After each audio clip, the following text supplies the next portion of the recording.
Just had an alert on the watch. Quite annoying when you're trying to hit a golf ball. Hi guys, Dan Hendrickson here at Torquay Golf Club. I've had an email in, #AskDan, from a chap called Jackson. Jackson's looking to upgrade his irons. He's asked me to look at two particular irons and put them head to head. So today we're going to be looking at the MIzuno JPX 919 forged, and we're going to put it up against the Callaway Apex Pro. So I'm going to hit 5 shots with each. We're going to look at some numbers, and then I'm going to give Jackson a bit of an idea on what I'm thinking about these clubs, how they look, how they feel, and then hopefully this will help him make a decision on which clubs he wants to go with.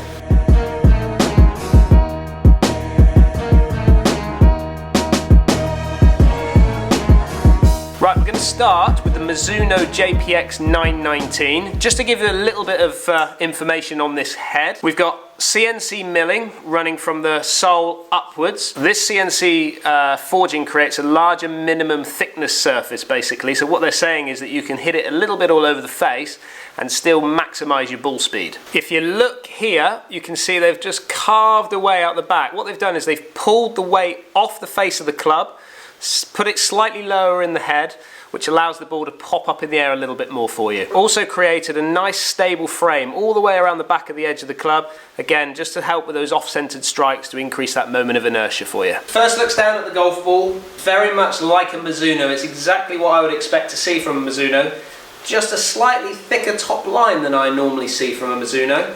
But then I've always played the blade if I've ever played MIzuno clubs, so this is just a thicker line than what I would anticipate playing. Not a great deal of offset on this, so this is very much, I'm 1/4 offset, but this one sits quite nicely for me. Doesn't really affect my eye, so a beautiful looking head looking down at the golf ball. Not particularly long in the face. This is kind of like an off chrome sort of look. It's not particularly shiny, so more of a matte finish, should we say.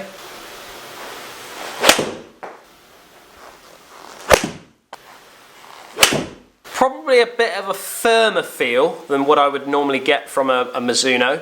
MIzuno to me have always felt really quite soft.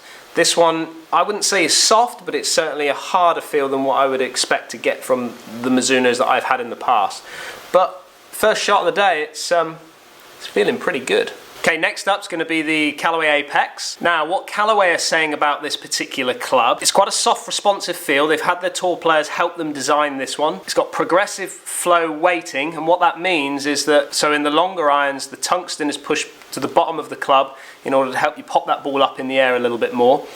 When you move into the shorter irons, they've just pushed the CG, centre of gravity point, just a little bit higher in the face, just to create a little bit of a more penetrating ball flight for us. A little bit low, like me, really.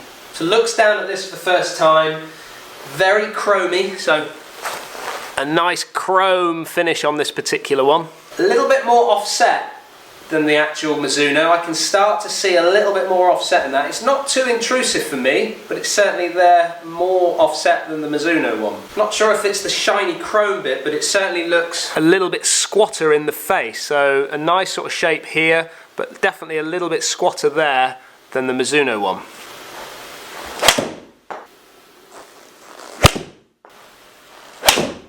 I've brought Lester in to come and have a little look at some of my numbers. Good evening. You alright? Not too bad, thank you. Yeah, good, good. Do you want to have a look at some of my numbers? I'd love to. Come on. Okay, so started off with the MIzuno 919 forged. You can see here ball speed of 120, average launch of 18.4, spinning at an average of 7,115. Peak height of 34 yards high, carry 165. If we put that up against the Callaway, 119 to 120, so 119 ball speed, so drop 1 mile an hour in ball speed. Launch, exactly the same, it's 18.3 compared to 18.4. You can see here my spin is, what's that, 40, 50 revs more from the MIzuno, from the Callaway Apex over the MIzuno. Peak height of 34 yards high, exactly the same as the MIzuno. And what are we, 163 compared to 165. Right, Lester, what do we think of those numbers?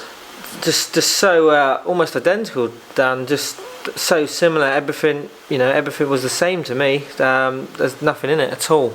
From a sound point of view, was there much in that? No, I hadn't have known that you'd changed iron. I would probably have thought you were continually hitting the same iron.